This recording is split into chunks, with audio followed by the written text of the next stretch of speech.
Unsa ba ang imong bation sa dihang moagid ka na makauna-una ka na wala kay taong gipasakitan? Wala kay taong gitikasan, wala kay taong gidumtan. Ganindot imong to?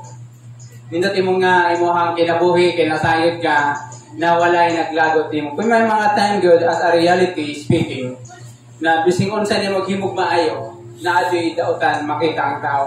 Nining adlaw atong tun-an ang mga panalangin sa dihang gipakawalay sala ka sa Ginoo. Remember ingon sa Biblia, ang bayad sa sala kamatayon, apan ang grasya sa Ginoo kinabuhing walay katapusan. Bisan pag nagkalisod ang atong sitwasyon sa pagkakaroon, ayo kalimti. Nagiluwas ka sa Ginoo, na ang Ginoo imuhang amahan o kanunay kang ginatabangan. Atong mabasahon karon ang mga espirituhanong panalangin na naghatag kasiguruhan na dili mawala.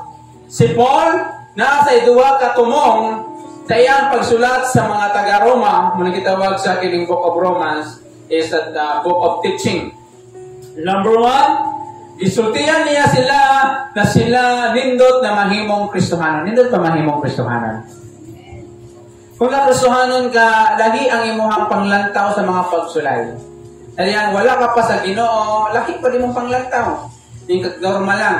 At yung naa ka sa Ginoo, ay makaingon ka na yun ani di ay ang ginabuhi. Hindi mawala ang problema. Ikaduwa, na nahimo ni Paul is tagaag kasiguruhan ng iyang mambabasa na ang pagkamatarong kini siya hantod sa kahangturan. Now, ato karong tunan, unsa pa ang word na gimatarong? It means, ideklara ka na walay sala. Ang justification is God's gracious declarative. Usa ka mabungaho na pagdeklara o gipahayag na ikaw di na guilty o sa kaso ka acquitted pinaagi sa imuhang pagtuo sa Ginoong Jesucristo. Na atong isa-isahon ang mga panalangin kung kita makasabot na kita wala na gihimo ta na matarong, it means dili na ka makaadto sa impyerno kung in kaso mawala ta sa kalibutan. Amen? Kana lang kung naa kay relasyon kang Jesus. So dili sa relihiyon, dili sa denomination, dili sa karatula, kundi personal nga relasyon kay Ginoong Jesucristo. Number 1 in Romans chapter 1, the first blessing, pusa tungod kay gihimo man kitang matarong pinaagi sa pagtuo, kita may pakidait na uban sa Dios pinaagi sa ato ang Ginoong Jesucristo. Number 1 blessing, peace with God. Unsa ang kalainan, as I said sa usahay o permente, nalahi ang peace of God and peace with God. May kita, peace of God, it means anak na kaniya. Pero nangalagad ka na walay kalinaw. Ano man, tungod sa disobedient. Mawala ang kalinaw sa Ginoo sa imong kasing-kasing kung Kristohanon ka na dili ka mag-obey. Lahi po ang peace with God, it means kaaway ka sa Ginoo. Amen? So wala pa kay relasyon ka Ginoong Jesucristo, kaaway ka sa Ginoo. So sad na makita nato atong pamilya na atong kauban sa panimalay kaaway sa Ginoo. Ato ang mga igsoon, namin ka wala man may nakabalo na kaaway sa Ginoo. But the Bible say, pag wala kay relasyon ka Ginoong Jesucristo, kaaway ka sa Ginoo. Ano yan, kaaway ka sa Ginoo, dili jud mabatian ang imong pag-ampo na naman kaaway ba mo? Number 1 na panalangin is kalinaw kauban sa Dios. Amen? Ang mga dili maluwas na sila ay itawag nato na war o panag-away sa Dios according sa Romans chapter 1 chapter 5 verse 10. Ano man? Kay dili siya makasunod sa plano, sa pulong o kabubuton sa Dios. Isaiah 48:22, walay kalinaw ingon sa Ginoo sa taong daotan. Kining word na daotan, wala ni nagahisgot na naa kay krimen na gibuhat. Ang Biblia nag-ingon ang taong daotan walay relasyon sa Ginoo. Amen? So muna yung sa Ginoo walay kalinaw. Ang kinabuhi sa tao na daotan. It is the Bible speaking without personal relationship with the King, with Jesus. Kini giingon na wala na'y paghukom. Pasabot din sa ang Diyos na deklara sa makasasala na wala na'y away o dineklara sa Diyos na ikaw ako matarong na. It means dili na ta kandidato pa impyerno. Amen? When you are justified by faith, dihang gideklara ka na walay sala pinaagi sa pagtuo, gihimo kang matarong na dili mahimo sa kasuguan ni Moises. So usman ako una nga panalangin sa dihang gideklara ka sa Ginoo na walay sala na anak kay kalinaw kauban sa Ginoo. It means anytime na pwede ka mag-pray sa Ginoo, dili ka mahadlok, dili ka mabalaka kay ang Dios na ana mo'y kalinaw. Pwede na ka makasangpit sa iya. Ikaduwa nga panalangin, Roma 5 verse 2, pinaagi kaniya nakabaton kita kaagian. Pinaagi sa pagtuo, paingon ni ining maong grasya nga atong gibarugan o kita malipayon sa atong paglaom na pag-ambit sa himaya sa Dios. Ikaduwa nga panalangin, kadang gideklara ka na walay sala, una na kay kalinaw, you no longer are enemy of God. Sikan na anak kay aksis. Pwede na ka musangpit amahan. Umingon ko sa ako ang anak. Pila sa tuwa ang nakapalo sa prayer na our Father in Heaven. It is prayer by the disciple na naay connection sa Ginoo. Amen? Di ka pwede makaingon sa usa ka tao na di na to kilala na amahan. Makuratan siya na kinsa makang anak. Dahil makagtagway. But in spiritually speaking, according to John 1:12, pag naapa-relasyon sa Ginoo, ikaw na ihimo na anak niya. So, ikaduwa nga panalangin, na anak kay access, na anak kay kaagian, na anak kay authority na manghayo sa Ginoo. Amen? Musagot baka na naay mo sangpit sa imong inaan, kung manghayo kay kong kwarta. Kaya kung kinsa man ka, huwag mo kaila sa imuha. Kani adto sige tagsampit amahan nako ang pangutahan na nakabati pa sa tuwa. Kaya ang musampit ka amahan sa amahan na langit nun kadtong na ay relasyon kay Ginoong Jesucristo. Amen. So mao na ang resulta ay gideklara ka na walay sala na anak kay kaagian, na anak kay authority na musampit sa Ginoo. No kini mga Hodeo sila gibabagan sa dako kayong kapil. No, kung tanong ito ang Old Testament na ay gitawag ito na tabernacle, na ay Holy of Holies, ang makasulod dito mga pari lang. Dili kasulod ang mga ordinaryo lang na Israelite. Then kita na mga Hintel, mingo kag Hintel, kinsa man na sila? Duha na magkaklase, Judeo o Hintel. Kining Hintel, composed isa sa lalain ng mga rasa, Pilipino man ka, Amerikano man ka, o itawag man ka na Canadian o whatever na races you are belong, you're called a Gentile. Kini sila gibabagan sa pader. So dili sila makasulod sa tabernakulo, naalang sila sa gawas. Na naman, pag musulod sila dito sa tabernakulo ni Moises, mga matay sila. Kani mo na Israelite, pag musulod dito sila sa pinakabalaan nga lugar na pari lang makasulod, patay po sila. So grabe ang kaayo sa Ginoo sa ato ang panahon ron.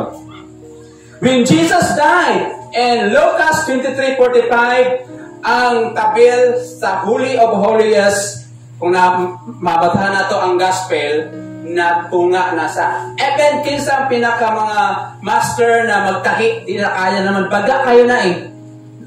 Natunga na sa time na namatay si Jesus.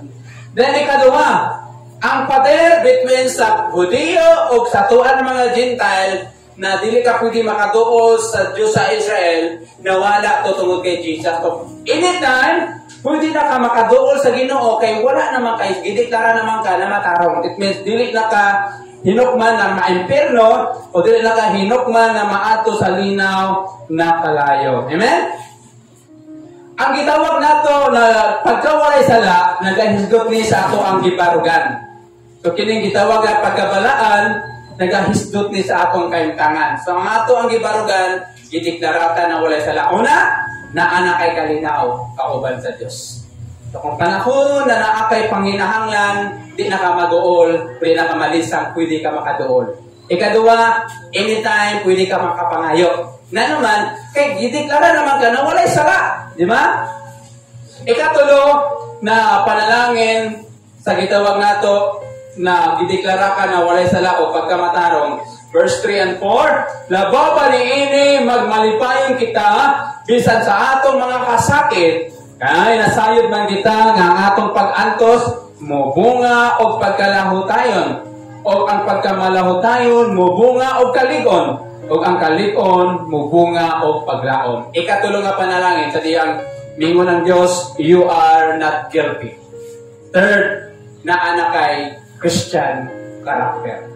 Kita sa tuwa ang makapamatuod kaniadto na kung ikaw mga saba, mga lagpot jud ka na ng mga plato diha, ug naapay pakapin na pamalikas. Karon na nangalagad na sa Ginoo, mga saba ra gyapon ka kay tao nang ka. Pero murag makontrol nimo ang mga pamalikas. O kung wala pa nimo na kontrol pamalikas, na ipangutana. Naluwas pa bata, luwas pa kita. Hello. Christian character. Bisan pag gideklara ka na walay sala sa Ginoo, dili ka makaikyas sa mga trial sa kinabuhi. Amen? Wala lagi ko ng Biblia sa dihang gideklara ka sa Diyos na walay sala, wala na kay problema. Wala lagi ko ng Biblia sa gideklara ka na walay sala, dili na ka magkasakit, dili na ka problema. We are now in this world, napatanining panahon na, napatanining lawasa, so did not avoided na magkasakit ka. John 16:33, niining kalibutan na kamuhi kasakitan. Dato sige pahayag ni Ginoong Jesucristo. Ang mga trial, nagdala ka nato na mahimot ang suod sa Ginoo o mahimot ang sama sa Ginoo. It means sa iyang kinaiya. Amen? Kanang imong pagsulay karon, kanang imong problema karon, kanang imong diagian karon. It is the road, mao na sa ang ladder o tulay o hagdanan na musangpit ka sa Ginoo. Amen? Ug modevelop ang imong kinaiyahan na pagkamalahotayon. Verse 4, o kung nagalahutay ka, naa ang kalikon, o kung malikon ka, naa ang paglaon. Amen? Suffering builds Christian character. Anong panahon na nag-suffer ka? Lalaki ko na sa klase ba na mga suffering, but physically ba na, financially, ma-build ang imong karakter na magpaubos ka o musambit sa Diyos. With the Lord, I need you, Lord, help me. So, madevelop ang imong pasensya o musambit ka sa Ginoo. Kaniya to, pag nakay problema, pag naay magsamok-samok, musamot ang imong problema. Na naman, kay init kayo imong ulo. Amen? Verse 5 and 8. Kung ang paglaom, dili mo pakyas ka nato kay ang gugma sa Dios, gikabobo man nganhi sa atong mga kasing-kasing. Pinaagi sa Espiritu Santo nagihatag ngari ka nato. Samtang luya pa kita sa saktong panahon, si Kristo na matay alang sa mga religious nun. Lisod ang mamatay alang sa usa ka tawong matarong, hinoon, doon na tingali mamatay alang sa mga taong sa ubang mga tao. Apan ang Diyos nagpadayag sa iyang gugma alang kanato, pinaagi niini nga bisan sa mga makasasala pa kita, si Kristo na matay alang kanato. Wala gihulat sa Ginoo na mahimo kang buotan para luwas sa mga. Wala gihulat sa Ginoo na biyaan mo ang tanan, mga bisyo diya, tanan ng mga pagkadaotan para dawaton kaniya. Sa imong sitwasyon, o sa manatong batasan, diya nakaduawon. Di ba yun niya? Apan ang Diyos nagpadayag, ang iyang gugma alang kanato, pinaagi nini, bisan sa makasasala pa kita, si Kristo na matay alang kanato. Ikaapat nga panalangin sa diyang ipakawalay sa lakas sa Ginoo. God's love within. Mabati ni mo ang gugma sa Diyos sa mong kasing-kasing. I remember na nagtubo ko, na nagdumot ko sa akong mga ginikanan tungod lagi when I was 5 years old, di-abandon, mga bullying, tanan ng mga dili maayo, mga iturabatian ako, kalisod, akong tiyo, makoy kaayo, gikan sa buntag, hantod sa gabi, inom, walay adlaw, na dili mga guba among pirtahan, walay adlaw na dili mga buak ang mga termos, mga plato, mga balde tungod sa iyang pagkamaol. Tungod niya ito, nagtungod ko sa iya, din ko, Lord, mag-skwila ko karate, graduate ko 6 months, kaya lagi, muuli ko sa mga. Nya, pag kita na ko, dako pa man ko sa iya, ngayon ako, maoy ni karon kay, ano, kita po, uy, wak naman noon nagmoy maoy. Gitago man ang tanduay, ilahang sa lamisa. Ay, di na ko, magamit ako ang 6 months na training. Na naman, lahi na kaayo sa diyang giluwas ka sa Ginoo, tudloan niya ka sa pagkikugma. Amen? Dili ni mo mahatag ang usa ka butang na wala sa imo ha. May tabangan ta ka, natabangunan mo ka. Kung sa paghatag imo gugma, kung wala ka nakadawat ka gugma. Pero kung si Jesus gani ang muhatag gugma sa imo ha, muawat pina. Sa mga asawa, di ba? Mo di man ang bana, gugma ako gang. Mingon po ang asawa, gugma ako gong. Makutdan mo na naman, kaya na ay limitasyon ang inyong gugma. Di ba? Pero kung ang Ginoo mao inyong pangayuan sa inyong gugma, di kinamahutdan. Amen? Kung pinakalindot lang, pag ideklara ka sa Diyos na walay sala, ang iyang gugma, imuhan, masinati. Amen? Proverbs 13 verse 12. Ang paglaom nga nagakaluya, makahimo sa kasing-kasing nga masakito. Tinuod ba na? Tanihan ang imong paglaom, magluya na, kay wala kay kwarta, wala kay maduulan, wala kay igasto, nagsakit na ka, wala mo atiman. Ang imong paglaom, maginahinay din masakito, di mo kasing-kasing, di na ka, stress na ka, di ka katulog. That is the Bible say. Pag nindot ka nyo, kung imong inuduman na, God loves me. God will provide everything na akong kinahanglan. So, kinahanglan kaayo na akong nasabtan na ang ingon sa Biblia, gibukbo niya ang iyang gugma sulod sa akong dughan. Amen? Kasi kung sa kasakit ang gibuhat imong pamilya sa imo ha, kasi kung sa kasakit ang gibuhat sa imo ha, pero kung ibukbo sa Diyos ang imong iyang gugma diya kanimo, kaya nimo sila pasaylohan. Amen? Even me, yan ako Lord, ipasaylo na ako mama, papa, kaya grabe din tumot na ko sila. But when I meet the Lord Jesus Christ, I learn to forgive them. Amen? That is the blessing. Kung naa ka ni rason sa Ginoo, gideklara na ka na wala sa laso, ang gugma sa Ginoo, maimuha na. Remember, pag mawala ganin mong paglaom, mahimong masakiton ang imong kasikating. It means, na ka ma-stress o ma-depress. Amen? Verse 9, 10, and 11, o kay karon nahimo naman kitang matarong, pinaagi sa iyang dugo, labi pang luwason kita, pinaagi kaniya, gikan sa kapungod sa Dios.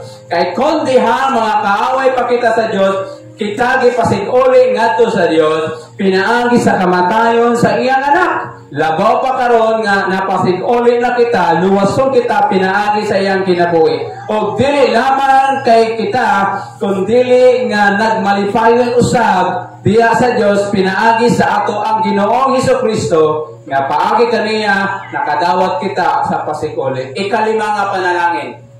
Kung ang una na mahitabo sa to at yang gideklara ka na wala sala, na apan ay kalinaw kaubon sa Dios. Ikadua, pwede na ka mangayo sa Ginoo, access. Ikatulo, mag-build up na imong batasan na anay kabaguhan, na ginahinay na kabago ang atong batasan.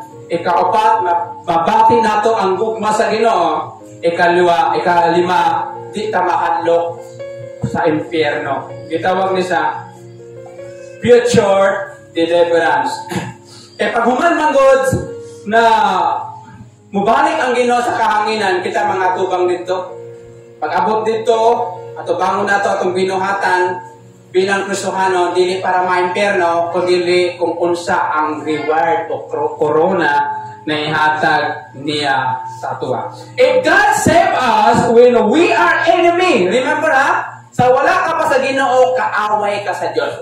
If God save us when we were enemy, surely He will keep on saving us now that we are His children.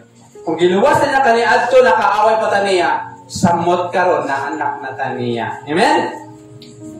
So remember, there is a wrath to come. So, kinigitawag ka Revelation in chapter 6 to 9, na naay mga pito kayahong, pito ka mga trompeta, literal na sa ibukbo sa kalibutan. After na ma-rapture na ang mga katawan sa Ginoo kauna sa gawo na sa kahanginan, dito sa mga tubang o ilahang dawaton o ilang mga reward.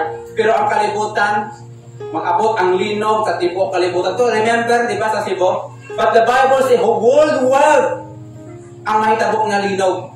Tipo o kalibutan yun. Muna, million ang mamatay na atong panahon na. Ay mga tidal wave, na mga kakagutong. But ako itabo karon by nation, by place lang. But the Bible declare in whole world. Puro luwason taniya, wala naman taan ang panahon na. Amen? So magatindog ka mga igsoon. Usa ka sa mari sa itong natunaan, the spiritual blessings which Christ assure us that we cannot be lost. Remember, una, peace with God.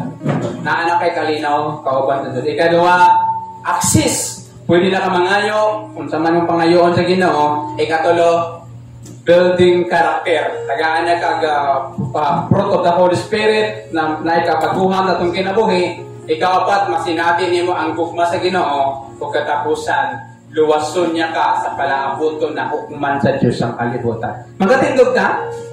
So sa ato gitindugan karon ni Gsoon, unsa pa kabukat ang imong problema? Mas bukat kung wala ka pa relasyon sa Ginoo.